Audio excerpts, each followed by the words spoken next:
peatlands, ancient and very diverse ecosystems that have been forming on the Earth for tens of thousands of years. Peatlands are vital for biodiversity. They are home to numerous species of plants, insects, birds, amphibians, mammals and other organisms all over the world. They also provide us with valuable ecosystem services, such as reducing flood dangers with water regulation and pollution filtering. Peatlands are also used for recreation, nature exploration and foraging. Finally, peatlands play an important role in global climate regulation.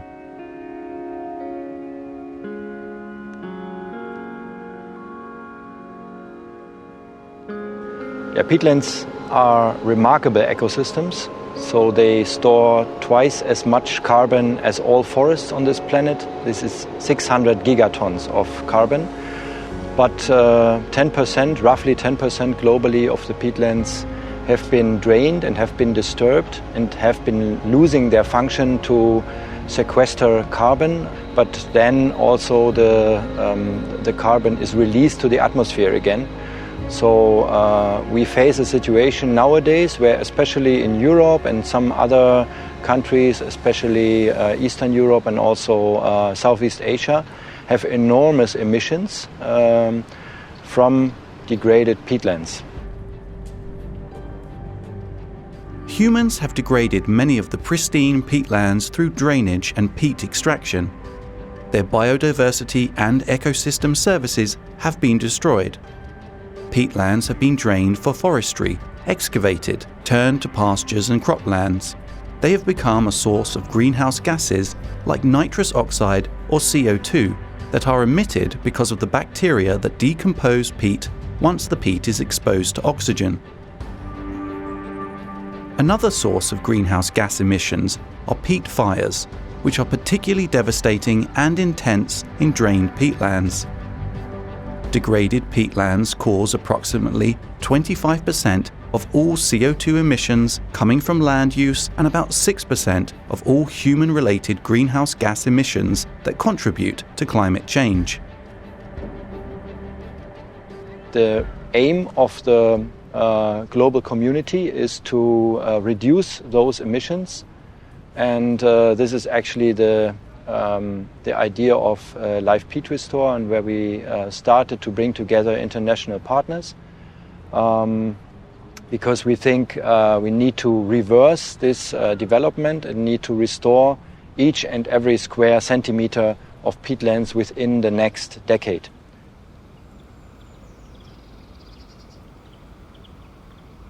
You know, not many people know or can identify peatlands, and they're not aware of how vital they are, especially to the climate. And so a great part of our job is, in addition to restoring, we have to talk about peatlands, and we have to explain what are peatlands, why are they so important, and especially why are they so important now, in this time right now that we're all fighting against the climate change, and we cannot ignore peatlands. We have to include them in every strategy in the government to restore as much as we can, because they have such a value, such a climatic value. They store so much carbon, you know, over millennia of accumulation of carbon, and we have to keep them in the soil.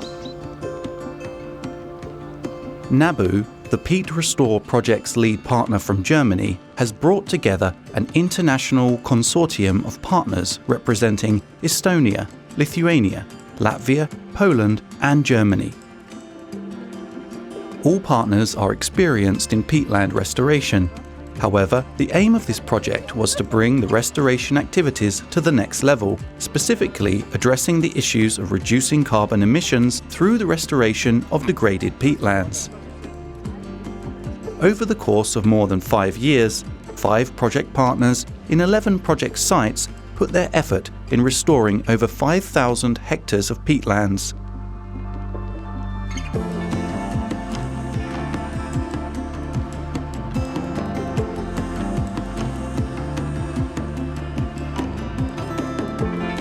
In Estonia, the team of University of Tallinn researchers worked at the Lanema-sur-Maya complex.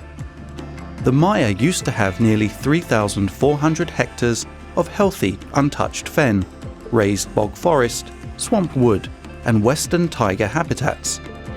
Unfortunately, only a small part of the once pristine habitats are still healthy. Drainage ditches of different sizes continue to drain the peatland, and the most part of it has overgrown with trees and forest and lost its peatland vegetation.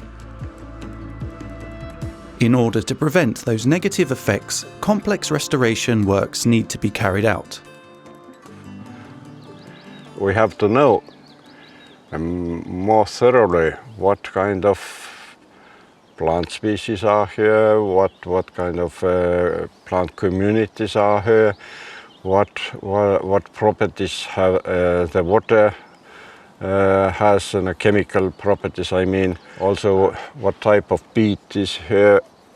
All this background information is very important.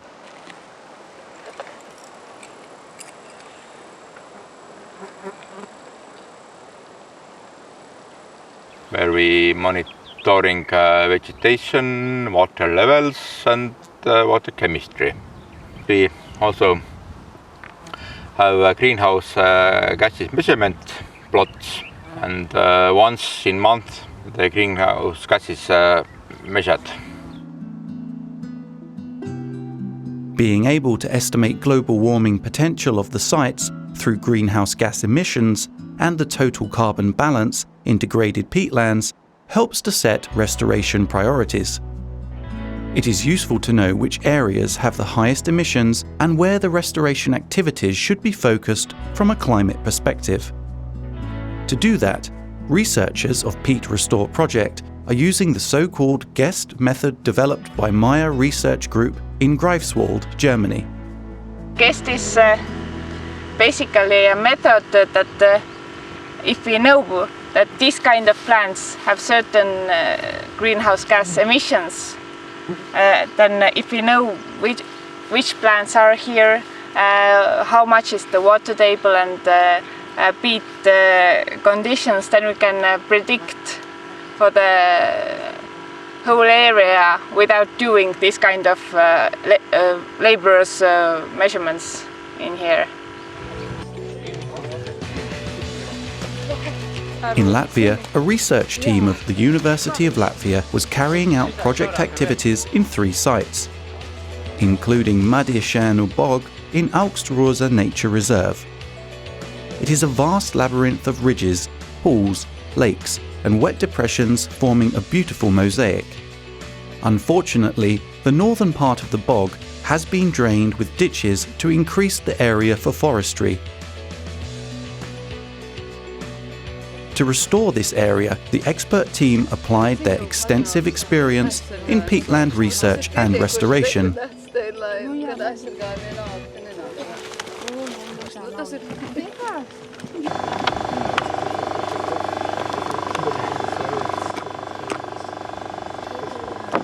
It is actually the 5th LIFE project in which I am working. So with every LIFE project you learn a lot, and you know better where to build the dams. We had also preliminary studies before, hydrological studies. We located the exam place where we must build the dams, and our colleague did the hydrologic monitoring and modeling as well. So it helps actually to understand what, where and how to build.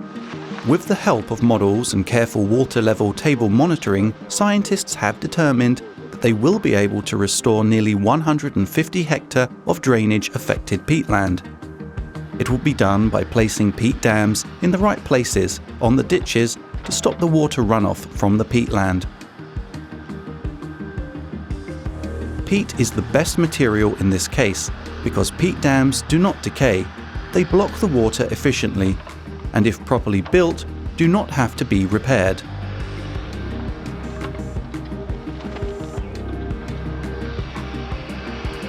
The experience gained during the previous Maya restoration projects led the team to decide on the best approach to the restoration works. for example, using lightweight machinery. The demonstration seminar organised during the restoration works helped to introduce a wider audience of various stakeholders to the Maya restoration works and their importance. We really see the change because the degraded part in Augstrose, for example, it has become wet, very much wetter than it was ever before. And we see that Kaluna is dying off. So there's a change of communities, and it also we see that instead of Kaluna, sphagnum species are coming in. And not only sphagnum species, but also cloudberry, Rubus hemorrhus, together with such very nice clumps of sphagnums, are coming in as well.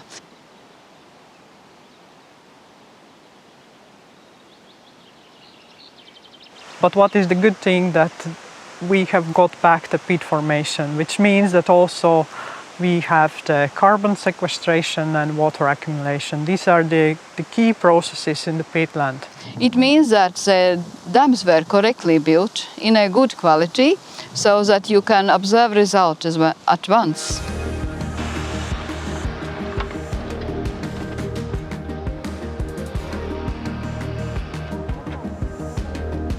In Lithuania, a team of Lithuanian Fund for Nature worked in 4 project sites, addressing the challenges of restoring peatlands after peat milling operations. It involved both improving the hydrological regime of the sites by increasing the water level, as well as using some novel technologies. In Augštumala raised bog, one of the Peat Restore project sites, the peat excavation has been going on already since the end of the 19th century. Peat extraction in this place was finished some 10 or more years ago, and this is one of the few places in an entire Augštumala peatland where peat is excavated to the so-called technological end. So we have some like half meter left, and this area, which is 10 hectare size, is eligible, so to say, for restoration activities. So that's why we are doing a restoration here, and we are using Canadian methodology by planting sphagnum and covering them with the straw. We brought sphagnum from donor sites, which are a few kilometers away from here, from another place which will be excavated in Augštumala peatland. So we saved sphagnum actually by bringing them here. Peat milling is the most popular method since the middle of the 20th century and involves shallow but very large-scale drainage. After it, the peatland is completely flat, barren desert. If no actions are taken, then it pretty much looks the same, sometimes overgrowing with reeds and other grasses. Silently, however, it keeps on emitting greenhouse gases. To counter this, the water level of drained sites needs to be restored. In the Pushchia peatland, the industrial mining took place in the 1970s, and the site has been abandoned since then. During the project, around 130 peat dams, in some cases reinforced with plastic sheets, were set up on the site. These works were followed by monitoring activities to see if the desired effect has been achieved. We are measuring water level here for 4 years already, since the beginning of the project. And what we noticed that after the implementation of this of nature management actions of restoration, we have significantly increased the water level here, at least by 20-30 centimeters, which satisfies us a lot. For many years, creation of open water ponds in the excavated peat quarries has been the major method of after-use of such places. Sometimes these areas are excellent for migrating and locally nesting birds and beneficial for other wildlife. if there still is a layer of residual peat at the bottom of the pond, it becomes a source of methane emissions. Methane's global warming potential is at least 20 times higher than that of CO2. It absorbs heat much more quickly. While it does not linger in the atmosphere as long as CO2, it is still one of the most damaging greenhouse gases. A healthy peatland is mostly a carbon sink, because besides methane emissions, it also stores carbon. But if the peat does not form, then there are only emissions. If the peat extraction ponds are huge, 5 to 10 hectare or more, natural regeneration is impossible. The wind and the waves blow all the floating vegetation to the sides. Peatland plants can hardly establish themselves in moving water. This problem was faced by scientists restoring peatland in the Słowinski National Park in Poland.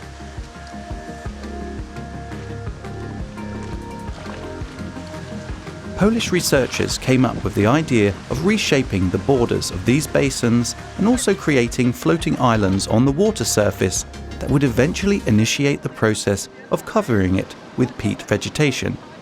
This activity is first to create places for the vegetation. The second one to make the diversity of this place higher. And the third one is to share the large water surface on the smaller pieces, because when in that way we can lower the impact of the waves and wind on the water surface. The development of floating islands is an experiment carried out by Polish researchers to meet the demand by peat extraction companies to find new methods of peatland regeneration. The researchers were testing various ways of building the rafts for their buoyancy. Once the best way was found, they made almost 100 floating rafts to cover one part of the huge water basin. So the basic idea is that the wooden island will survive for this long, that the vegetation that will be planted this year will finally overgrown all the surface of the island, and then will also encroach on the surface of the water and create a floating mat of the vegetation. And through years will pass, the vegetation will also grow and grow on the larger area.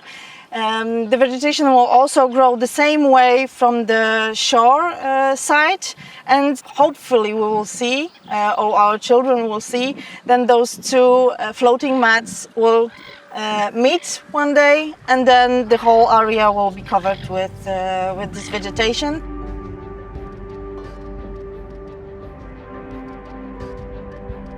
In Germany, NABU team worked in the area of Biesenthaler Becker to restore hydrology in 3 different sites. One of the areas is wooded fen peatland next to Lake Helse, an ancient bay of the lake, which has been overgrown during the process of terrestrialization. A little river of Plotzenser Fleece connecting Lake Plotzenser and Lake Helse has been straightened some 80 or 100 years ago, which has resulted in draining of the surrounding area. What was happening after the drainage, the place was much drier and species were coming in that are not peat forming anymore, and the conditions, the water level was not in favor of peat formation because the water level was maybe 30 centimeters below surface, and the surface peat was degrading, was decomposing.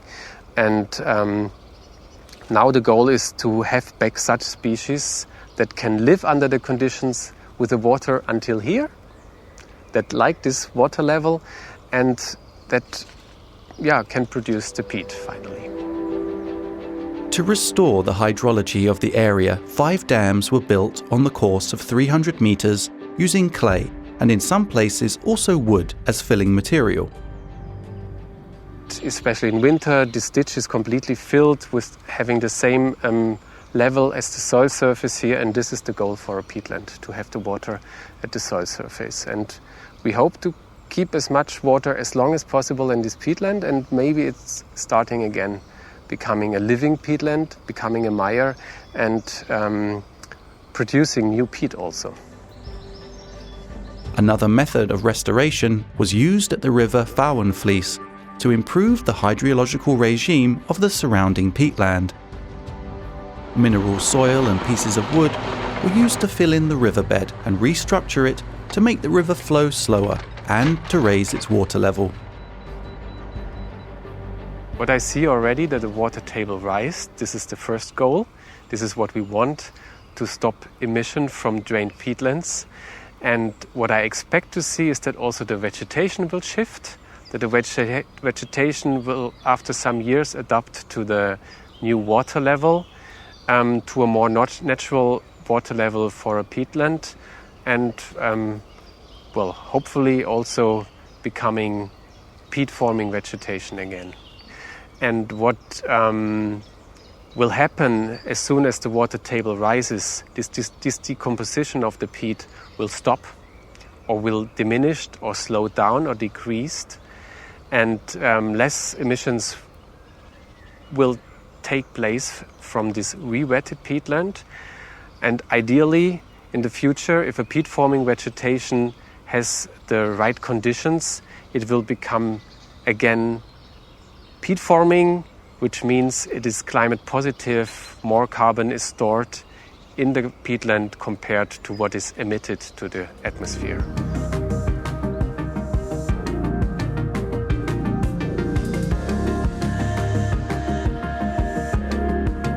So, of course, there's no one solution that applies to everything, and it has to work on every level, from local to international. But I think the main message is restore. Restore, restore, at a much greater scale than we have right now. The Paris Agreement clearly tells us that we should avoid a situation where by end of the century we have more than 1.5 degrees Celsius increase. So what we need to do is until 2030 to restore all the peatlands which have been degraded and being destroyed in the past. And this is an enormous effort which we have to do as a society in the next years. For thousands of years, peatlands have played an incredible role in regulating our climate and providing various ecosystem services. Our task today is to restore as many peatlands as possible so the future generations can benefit from our natural heritage.